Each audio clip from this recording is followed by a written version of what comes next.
Bicycle, bicycle, bicycle.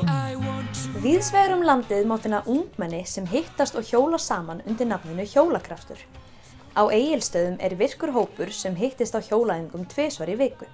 Við hjóluðum við í Selskó og fengum að vera með. Hvenær var Hjólakraftur stofnað?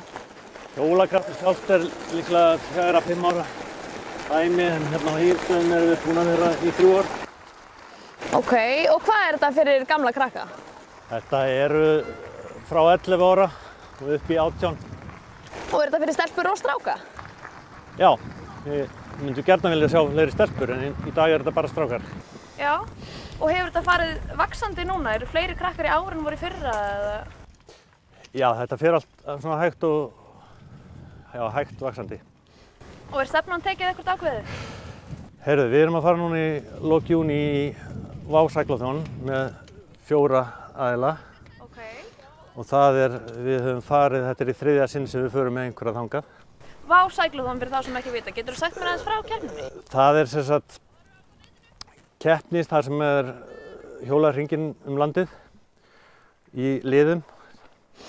Og Hjólakraftur að fara núna í 3. skipti með lið, og þetta var í fyrra 130 manna hópur sem fór.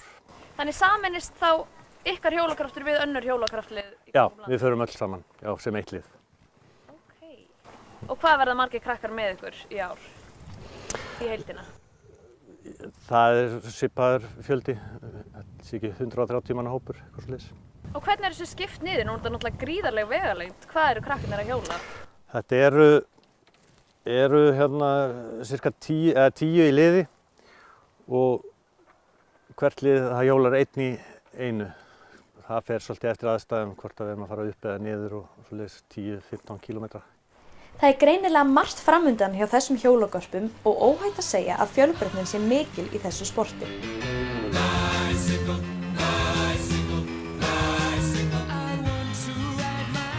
Og hvað eru það að gera á æfingu? Það mjög misjafnt. Við erum bæði að æfa okkur í umhverfi eins og þessu, tæknilega, og bara leika okkur í skóginum, og svo förum við líka út á göturnar þar sem við förum yfir öryggið og umferðarreglur og hvernig hjólreiðamenn eiga að haga sér í umferðinni. Hvernig eiga hjólreiðamenn að haga sér?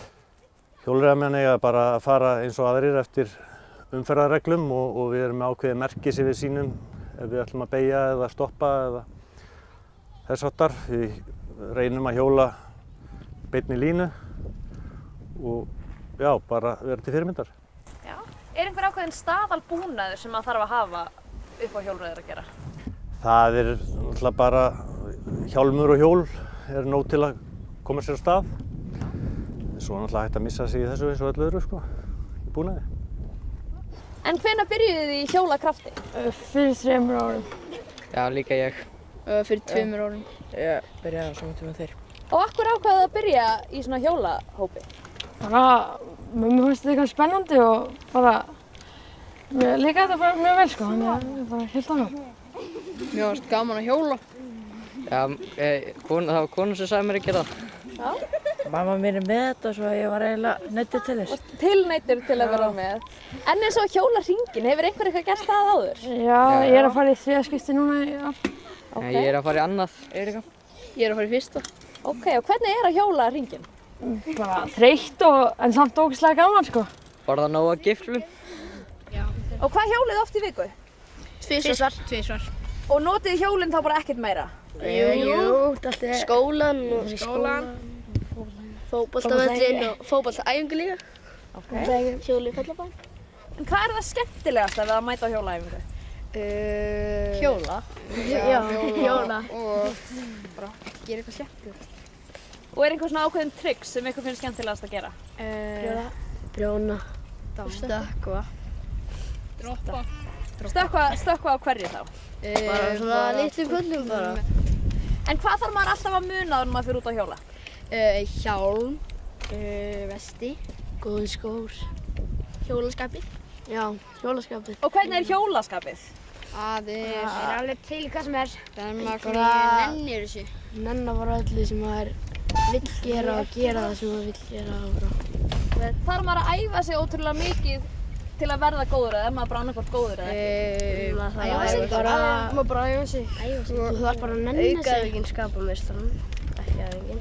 Hvernig er það með hjólreiðar á Egilsstöðum? Er þetta aukast?